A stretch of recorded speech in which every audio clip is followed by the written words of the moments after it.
Morning everyone, কেমন আছো সকলে? আশা করছি সকলে তোমরা ভীষণ ভালো আছো। আমিও খুবই ভালো আছি। আজকে হলো সোমবার আর এখন ঘড়িতে প্রায় বাজে 8:30। এখন থেকেই তোমাদের সবাইকে সাথে নিয়ে আজকে আমি আমার ব্লগটা স্টার্ট করলাম। আশা করছি তোমাদের আজকে ব্লগটা দেখতে খুব ভালো লাগবে। আর সকালে উঠতেও দেরি হয়ে গেছে।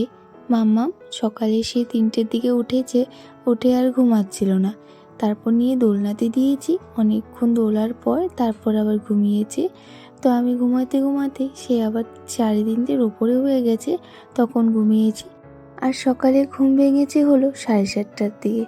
উঠে সকালের একটু কাজ ছিল, সেগুলো করে স্নান করে দেখো চলে এসেছি রান্নাঘরে। এই 4টা 4:30টার দিকে যদি ঘুম ভাঙে না, আবার যদি ঘুমিয়ে পড়ি তখন কিন্তু সে উঠতে আবার দেরি হয়ে যায় আমার। তো আজকে ওই যে সকালবেলা মামা উঠেছিল, আজকে উঠতেও আবার সে দেরি হয়ে গেছে।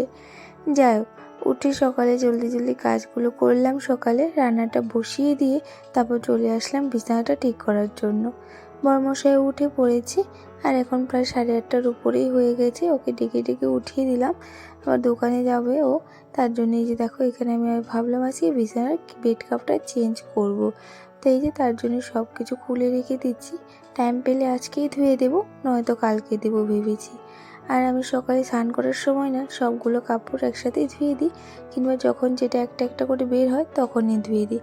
আমি আর এখন কাপড় চোপড় জমিয়ে রাখি না, জমিয়ে রাখলে সে অনেকগুলো করে হয়ে যায়, কাপড় ধুতে সে আবার অনেক কষ্ট হয়। তার জন্য যখন যেটা বারোয় তখনই সেটা ধুয়ে দিই। আর বিছানাতে দেখলেই দুটো খেতা পেতে রেখেছি, আর মাম্মার জায়গায় ওই জিনিসটা পেতে রেখে দিয়েছি। মাম্মাম না কখনো কখনো হাগিস পরিয়ে রাখলে লিক হয়ে যায়, তো তখন আবার হাগিসটা ফেটে যায়, তো তখন আবার সেই বিছানার বেড কভার, তারপর হলো আমার তোশক সব কিছু ভিজে যায়। আগে আমি প্লাস্টিক পেতে রাখতাম, কিন্তু এখন আর রাখি না। আর ঠান্ডার দিনে না প্লাস্টিকটা পেতে রাখলে আরও বেশি ঠান্ডা লাগে, তার জন্য প্লাস্টিকটা উঠিয়ে দিয়েছি। আর এখন মামাম তো শি পেলে বলে দেয়, শুধু রাত্রির জন্য একটু প্রবলেম।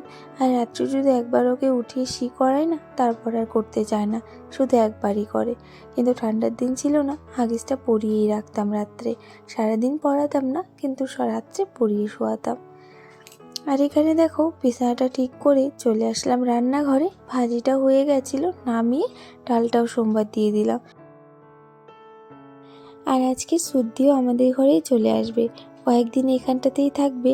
আর সুদ্দির শাশুড়িও এসেছে, তো সবাই মিলে আজকে অনেক মজা করব। তো এখানে দেখো ডালটা একটু বেশি করে রান্না করে রেখে দিলাম। আমার সারাদিনে একটু ডাল না খেলে ভালো লাগে না। যেমন ধরে রাখো আজকে আমি ডাল রান্না করিনি, তো তারপরের দিন মনে হয় কতদিন থেকে যেন আমি ডাল খাচ্ছি না, এমন আর কি মনে হয়। যত যা বলো, আমার ডালটা দিয়েই সবচেয়ে তৃপ্তি করে খাওয়া হয়। যাই হোক, রান্নাবান্না কমপ্লিট হলো, তারপরেই যে এখানে একটু ভালো করে মুছে রাখছি। ডাল রান্না করেছি না, একটু ছিটে চাটে গিয়েছে, তো ভালো করে গ্যাসটা মুছে রাখলে ভালো দেখাবে। আর সাইডে দেখতেই পাচ্ছি এখানে তো ভাতটা বসিয়ে দিয়েছি। আর আজকে মামামও সকালে উঠে পড়েছে আমার সাথে সাথে, তো ওরও না অনেক জোরে খিদে পেয়ে গেছে। তো এখানে ভাতটা বসিয়ে দিলাম, পরে ওকে খাইয়ে দেবো।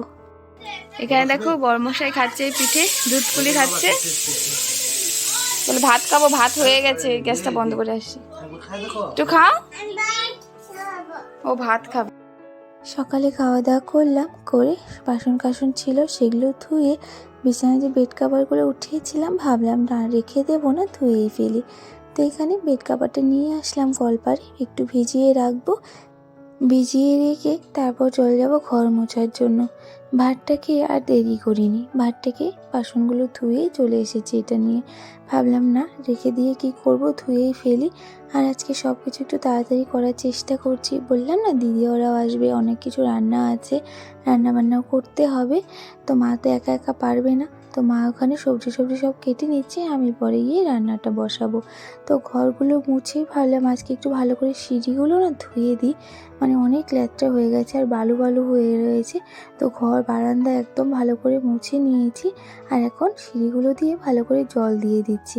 জল দিয়ে আগে একটু মুছে নিয়েছিলাম, আর এখন আরও এক বালতি জল দিয়ে দিলাম ভালো করে।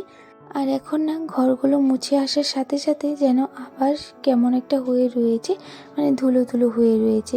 আমাদের তো দেখতেই পাচ্ছ একদম খোলা বারান্দা, আর এখানে উঠোনটাতে হাওয়া দিলেই সব এই উঠোনের ধুলোবালিগুলো বারান্দাতে উঠে পড়ে। তো তার জন্য ভালো করে যতই পরিষ্কার করি না কেন এই দিনে না এমনটাই হয়ে থাকে। কাপড়গুলো ধুয়ে চলে আসলাম রান্নাঘরে, আর এসে আমার এক তরকারি রান্না হয়ে গেছে, মানে পনির রসা করেছি ওটা হয়ে গেছে। আর এখানে মা মাছ ধুয়ে নিয়ে আসলো, আর আমি এখানে লবণ হলুদ দিয়ে ভালো করে মেখে রেখে দিলাম। এখন আমি মাছটা ভেজে নেব। আর গ্যাসে বসিয়েছি আলু সেদ্ধ, আলুটা হতে থাক, আর এখানে আমি মশলাটাও করে নিলাম। আর এখানে দেখো সবাই কিন্তু কাজে লেগে পড়েছি। মা এখানে সবজিগুলো কেটে দিচ্ছে, আর দিদি ওখানে শাক ভাজছে, মানে ডাঁটা দিয়ে আজকে মাছের ঝোল হবে, তো ডাঁটাগুলো ভালো করে ছাড়িয়ে নিচ্ছি, শাকগুলো আলাদা করে রাখছি, শাকগুলো কালকেও খাওয়া যাবে। তো এখানে আমি মাছগুলো ভেজে নিচ্ছি। যেহেতু যাই বলো না কেন আমার মাছ ভাজতে খুব ভয় লাগে, সেই দূরের থেকে এইভাবে দাঁড়িয়ে দাঁড়িয়ে মাছ ভাজি। আর এখানে মাছ ভাজা বসিয়ে দিয়ে আমি আলুগুলোও ছুলে নিচ্ছি মাছের ঝোলের জন্য। আলু আর ডাঁটা দিয়ে করবো আজকে মাছের ঝোল। মাছের ঝোল টোল রান্না করে রেখে দিয়েছি সাইডে, আর এখানে মা ভাতটা বসিয়ে দিয়েছে। আর আমার না হাঁড়িতে ভাতটা বানাতে খুব ভয় লাগে, মানে ফ্যানগুলো যে পড়ে যায় এটাই আর কি ভয় লাগে। তো মাই বললো আমি ভাতটা রান্না করে ফেলি। দিদি ওরা আসার পর আমাদের হাঁড়িতেই ভাত রান্না হচ্ছে, মানে হাঁড়িতে ভাতটা রান্না করলে ভাতটা একটু বেড়ে যায়, প্রেশার কুকারে একটু কিন্তু তেমন একটা বাড়ে না। রান্নাবান্না সারতে সারতে অনেকটাই বেলা হয়ে গেছিলো, এখন আমি মাম্মামকে খাইয়ে ওকে ঘুম পাড়িয়ে দেবো। আর আজকে সুদ্ধি আর বড়দি গিয়েছিল বাজারে, আসার সময় এনেছে কচুরি আর এনেছিল হলো আইসক্রিম। 3টে আইসক্রিম এনেছিল। মাম্মামও আজকে অনেক দিন পর আইসক্রিম খেলো। আমার তো খুব ভয় লাগছিল, জানি না কি হবে, তাও আর কি বলবো, জোর করে তো খাবেই। তো এভাবে আজকে দিনটা কেটে গেল। তোমাদের আজকে ব্লগটা কেমন লেগেছে কমেন্ট করে বলো, আর সবাই খুব ভালো থেকো।